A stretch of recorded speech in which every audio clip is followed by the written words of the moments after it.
Hi, my name is Alex and welcome back to Magic Missile Minis. Today I'm going to be teaching you guys how to make a Warhammer Kitbash from extra pieces from your Warhammer sprues.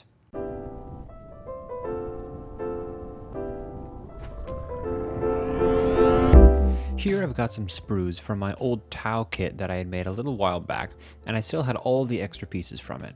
My first thoughts as I'm looking at these extra pieces was I had a lot of the extra long guns, as well as pauldrons. So my plan was to use the long weapons as legs for a kind of mech, and using the pauldrons to create the main body and the main armor for this kind of machine mech turret thing. I wasn't sure what it was going to be.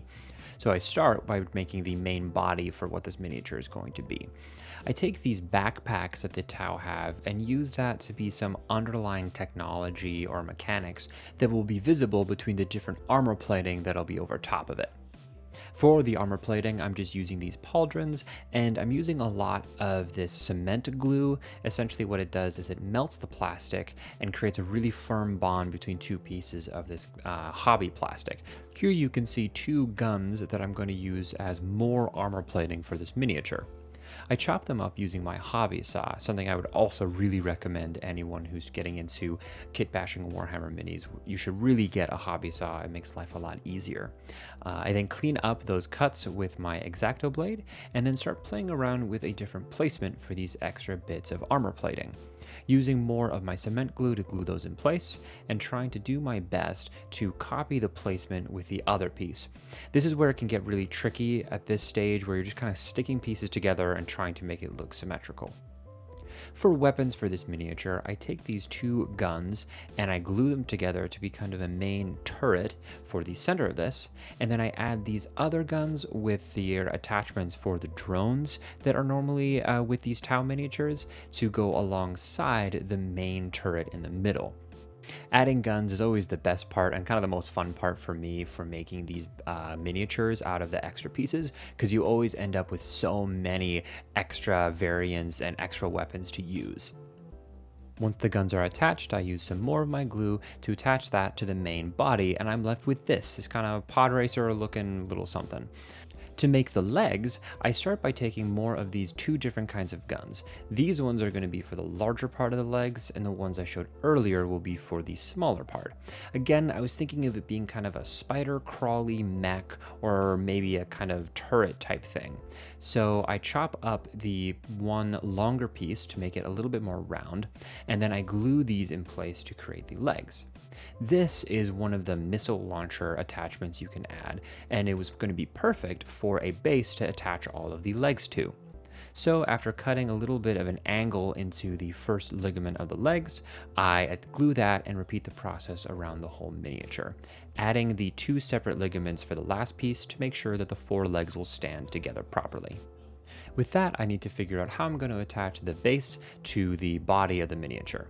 Right here, I just attach more of the backpacks that I had and some other little doodads from the drones and stick those onto here to create a little bit of a tower to leave room for all the extra bits that are hanging off the side underneath the main body of the mini. After gluing those two pieces together, the kit bash is finished and we can move on to painting. This is what the miniature looks like unpainted, and I just wanted to take this time to thank all of my patrons that are listed here. I'm so thankful of everyone who's chosen to support me financially and help me make this YouTube gig a full-time gig, so I really appreciate that. I also wanted to plug my band. We're called Kin. We played a bunch of shows in Chicago recently and have released a new single recently, so go check that out. It's called Hey Kid Hold On, and this is what it sounds like. All the kids are running away from home, never had a place for them to know who they are, how to live. Don't look like that, don't live like this. Now let's get back to painting this miniature. I decided I would start by doing the metallics layer first, since there's a lot of nooks and crannies that the metallic paint would have to get into. I thought it would make most sense for this to be the base layer. I also start adding all of the copper details, which is going to be mostly the round insignia that the Tau are known for. I don't know if this is the best choice to do at this stage, but it's what I did. I ended up coming back and cleaning it up later. The main paint I wanted to use for the armor plating was going to be white. I feel like that's the classic Tau look, and I wanted to mimic that. I wanted this to feel very standard Tau and very recognizable. Unfortunately, I forgot how difficult it is to paint the color white, so I ended up adding a lot of layers of white paint over this before going in, like I said earlier, and fixing up all of the copper that I had painted a little bit of white onto. In order to bring out the details, I start to add a little bit of a dark wash. And as those of you who have been following my YouTube channel for a while know, I've had a lot of problems with dark washes. There's a good chance that my wash is just very old and very bad. But either way, it's been very difficult. So at first, my goal was to try to make it look like it was dirty and grimy.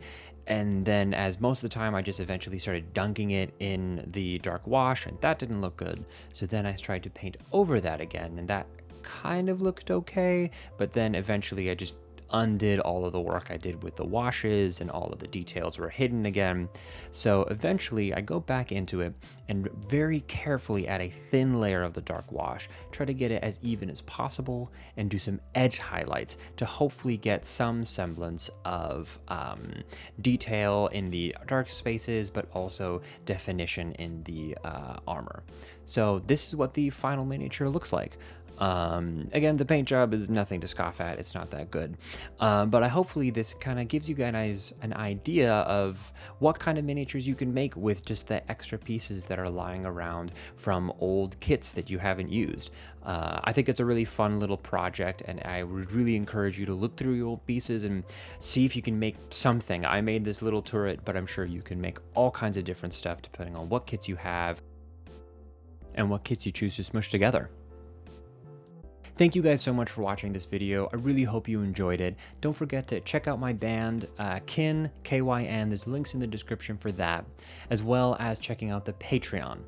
Don't forget to like the video, subscribe, leave a comment, do all the algorithm things. It really helps a lot, and I look forward to seeing you guys in the next one.